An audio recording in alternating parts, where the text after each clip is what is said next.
severe pain, sobrang sakit. Dahil doon, kahit sino na pwede makatulong sa kanya, hinahanap niya. Pag may nakaumbok, red flag yon. Lalo na pag matatanda, naku, nakakatakot. Pag mamasahe lang, by any means, okay yon. Pero wag lang bang pamasahe sa baka may mangyaring iba.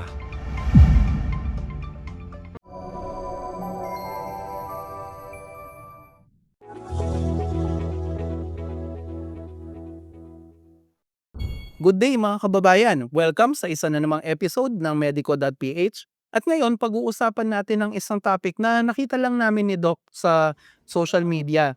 Iyan yung kaso nung isang babae na nagpahilot na may sakit siya sa likod.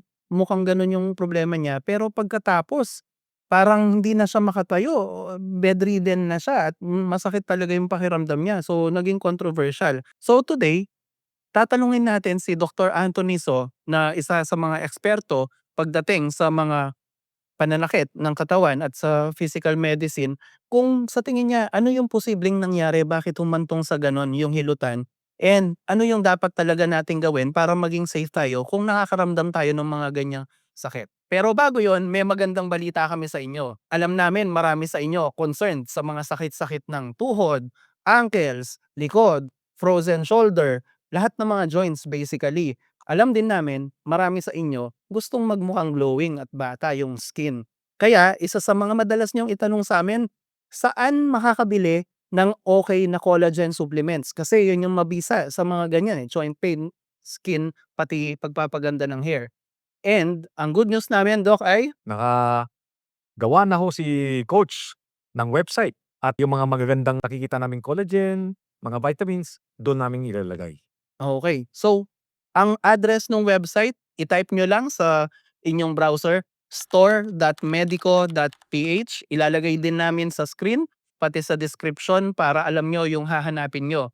And sa online store po na yon, mahahanap nyo yung mga collagen na maire-recommenda ni Dr. So para wala na hulaan. Hindi lang namin binabanggit yung mga brands dito, pero lahat yung mga nandun sa store na yon, approve yun ni Doc kasi yun yung mga galing Canada tsaka hydrolyzed na klase. Maraming iba't ibang tipo diyan, hanapin niyo na lang yung pinakabagay sa inyo. Anyway, back sa regular programming. So Doc, nakita po natin yung nangyari dito sa babae. Nakakaawa po talaga. Mukhang in pain, hindi na makagalaw. Nagpahilot lang daw ng likod. Nakita niyo rin yung video, Doc. Sa tingin niyo po bakit magkaganon? Nasa isip ko, number one, sobrang sakit. So, malamang may slip disc yun. Buto, sapatilya, buto, yung sapatilya, lumabas. Kaya nga, mukhang may sciatica, kaya nga sobrang sakit. Dahil doon, kahit sino na pwede makatulong sa kanya, hinahanap niya. Pero ang sinabi kasi ng manghihilot or what, may nakaumbok. Yun, para sa akin, red flag yun. Kasi pag may nakaumbok, misyon ko, yung spine natin, no, nakapantay-pantay yan, pantay-pantay. Pag may nakaumbok, may problema. Ang tawag dyan, gibbous deformity.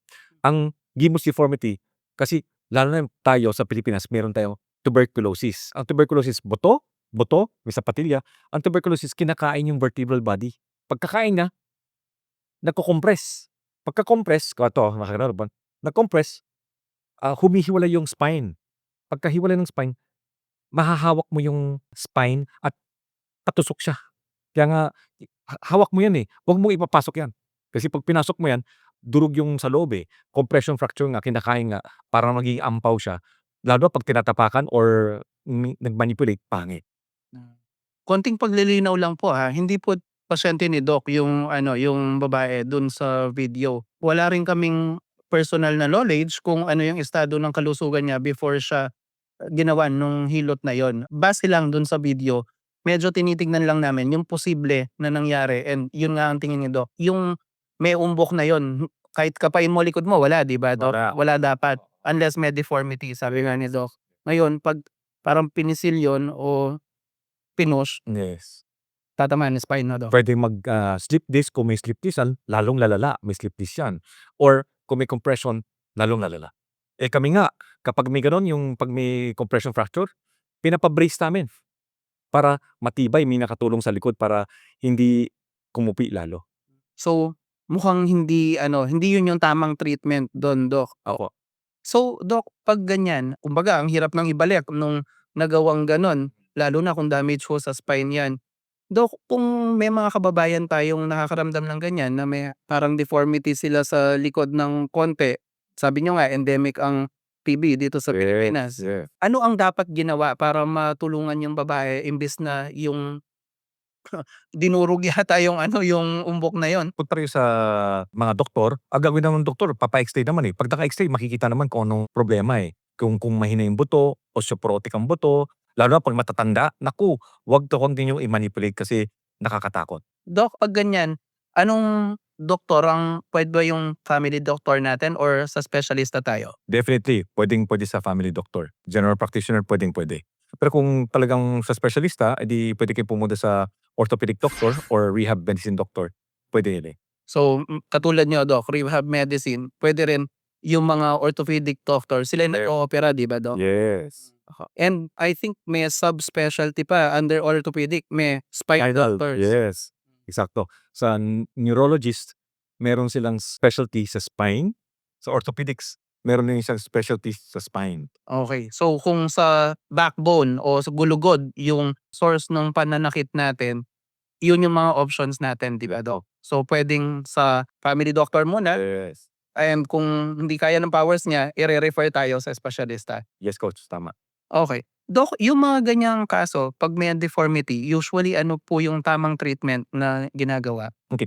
Depende nga sa kaso, more often than not, kapag may deformity, yun nga yung gibbous formation due to TB or baka hindi naman talaga deformity talaga dahil sa muscle spasm sa sobrang sakit, naka-cramps na yung muscles kaya nga nagkakaroon ng deformation. Mukhang may slip disc din. So 'pag may slip disc, yun, binibigyan natin ng anti-inflammatory, anti-pain, then, dahan-dahan ang mga muscles relaxant, dahan-dahan nababawasan ang sakit, then yun, nagre-recover. Then nagpapabigay ako ng mga back support para makatulong sa likod. So, back support, medication, yun yung frontline. Kumbaga, yun yung first recourse natin. And hindi dapat matakot yung mga kababayan natin na baka 'pag sa doktor opera agad ang sabihin. Hindi ho, hindi ho. Hmm. Sa dumadaan sa'min, eh, 1 out of 5,000 kasi kailangan may criteria for operation, hindi naman lahat pinapa-opera. In our past videos na-mention niyo na yung mga criteria na yan 'no, Yes, Doc? coach. Kumbaga nag-fail na lahat bago mo Yes, so yung humantong ang Doc. una, pagka dahil sa slip disc naipit yung ugat, hindi makaihi, tapos hindi mo makontrol, nag-iihi ka na, yun. Number 1, papa-MRI natin kung talagang malala, pa-opera kaagad. Number 2, kung, progressive weakness, yung foot trap okey lang, eh, humihina ng humina pati yung quads pahina ng pahina, pataas ng pataas, yun, mukhang may problema yan. Then pangatlo, severe pain not relieved by medications, therapy, any other means, di sobrang sakit, pa-opera mo na. Then pang-apat, kung basketball player ka na hindi ka makapag-stay put na, "Uy, pahinga ka ng 1 buwan," hindi puwede yun, puwede pa-opera sa So, ano kumbaga i-exhaust muna lahat yung mga non-invasive na treatment na 'to, non-invasive. oo, bago buksan, huli na yun. Yes, tapos kung may mga sa mga orthopedic doctors, ang gagawin pa rin niya, puwede sila mag-injection muna ng mga steroid for pain relief. Kung puwede na yun, di nila i-o-opera. Yung steroid Doc, yung sa likod ho yun 'no, Yes. para mawala yung inflammation. Yes, yes, Hmm. coach. Doc, eto, kasi siyempre naiintindihan natin yung mga kababayan natin. Ang impression ng ilan, mahal pumunta sa doktor or baka operahan. Hindi natin maaalis yun, eh, kasama talaga yun. Kaya yung iba hindi natin ipagtataka na magsisik sila ng hilot, chiropractor, yung mga parang pinuputok-putok muna na maginhawaan. Yes, Kayo Doc, in your experience as physical medicine doctor, rehab doctor for 25 years na, effective ba yung mga chiropractor type na services? okay. First, yung manghihilot. Go! Punta kayo sa manghihilot, walang problema. Pero wag lang yung severe, yung, "Oh, minasahe ko 'to," di ba? Masahe lang, wag yung sobra, yung pinapatunog, yung hindi walang X-ray, walang X-ray ta's papatunogin mo, yun ang nakakatakot sa paghihilot. Pero yung pagmamasahe lang, by any means, okey yun, dahan-dahan. Pero wag lang pamasahe sa gastro, yung paa, yung sa paa, gastrocnemius muscle, wag, delikado yun lalo 'pag namamaga. Kasi baka merong naipon na deep venous thrombosis na puwedeng pumunta sa baga, mahirap huminga, okey? Other than that, pamasahe kayo, basta gentle, tapos 'pag namamaga yun, pakita muna, okey? Then yung sa mga chiropractor, license po sila. Ang pag-aaral nila is 6 to 8 years sa pag-aaral. At ang dito sa Pilipinas, ang governing body is PITAC, Philippine Institute of Traditional and Alternative Healthcare. Sila yung nag-license sa mga ganito. Pero sa pagsa-search ko, medyo konti lang yung accredited by PITAC. Okay? Ang nangyayari, kasi nauuso ngayon yung pinapatanong. Yung pagkatanong mo, magaling ka na? O okay ka na? Yun, okay naman. Pero pagka hindi siya professional ang gumawa, baka may mangyaring iba. At, kasi ang professional pagka yung mga chiropractor 'pag gumagawa ng gano'n, talagang pag-aaralan talaga niya. Kapag may problema papa-X-ray muna niya at, yung nga pinag-usapan rin yung Divus formation, papa-X-ray niya, ay naku hindi niya hahawakan. Or kapag may slip disc kunyari dito may parang kumukuryente, masakit na nga, buto sa patila, buto yung sa patila lumabas, naipit tong ugat kaya nga kumukuryente. Ngayon, 'pag ginanon mo, lalong lalabas yung kutsyon, yung cushion ang tinatawag nun, yung nasa patilla nga 'pag lumabas lalong sasakit. So, yun ayaw natin. So, sa makatwid, Doc, kasi ang alam 'pag sinabing hilot may ibang ibig sabihin po 'yan. Yung iba ang 'pag sinabing hilot, yung masahe lang gaya ng sinasabi ni Doc, yung mga laman-laman mo lang yung, Hmm. pakikialaman nila. Pero, sa probinsya lalo na dito sa Pampanga kahit nung bata pa ako, 'pag may mga batang napipilay dati papahilot 'di ba, Doc, yung parang iikot na nga, hatak gano'n. Masakit 'yun, pero ewan ko may mga gumagaling, may hindi. Siguro yung mga sa bones, yun na yung ano, iwas tayo ng konti 'no, Doc? Kasi siyempre yung manghihilot niyo, hindi naman nag-attend ng medical school, medyo anecdotal tsaka experiential yung skills niya 'no, Doc? May mga iba nga fracture na, talagang pinipilit talaga, hindi pa naman nakikita sa X-ray kung ano ba itsura, talagang pinipilit na idiretso, talagang nakikita talaga hinihilot talaga, hinihilot talaga, hinihilot talaga na nakakatakot. Bali na pala yun Oo. tapos hihilutin, mas lalala na Doc? Yes, yes. Tsaka mukhang masakit na, eh, 'no? Masakit talaga sobra. Pero yung mga chiropractor lalo na kung makakahanap po kayo ng lisensyado ng PTAC, dun po tayo kasi nga sabi ni Doc, nag-aral talaga yan and alam nila yung safe way of doing it. Yes, coach. Okay. So any final words of advice, Doc, 'pag may mga nararamdaman silang pain sa joints nila lalo na sa spine? Smart.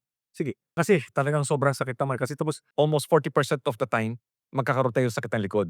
So, unang-una, observe muna. Puwede kang maglagay naman ng warm compress, tapos gentle stretch, gentle massage, puwede na. Pero 'pag talagang hindi, pakonsulta sa doktor. Huwag mag-panic 'pag sumasakit po yung likod. Actually sabi, nga ni Doc, yung warm compress na yun akala niyo super simple lang, baka hindi effective. Pero sa totoo lang maraming nare-relieve yung back pain sa gano'n kasimple lang 'pag nag-relax po yung muscles niya, Yes, Doc. coach. Opo. And kung may budget ng konti, puwede kayong magpa-physical therapy or kuha kayo nung ano, katulad nung sa isa naming video, yung therapy sa back pain, yung TENS machine, yung pangkuryente, yun effective rin, Doc, Yes, 'di ba, coach. Doc? Opo. So, ang daming ways. Kumbaga bago kayo magpahilot lalo na sa hindi lisensyado, explore niyo muna yung mga accepted medically na paraan. Anyway, this has been Glenn, the Managing Director of Medico.ph, along with our partner in health, Dr. Anthony So, nagsasabing stay happy, stay healthy, and pain-free. Bye-bye!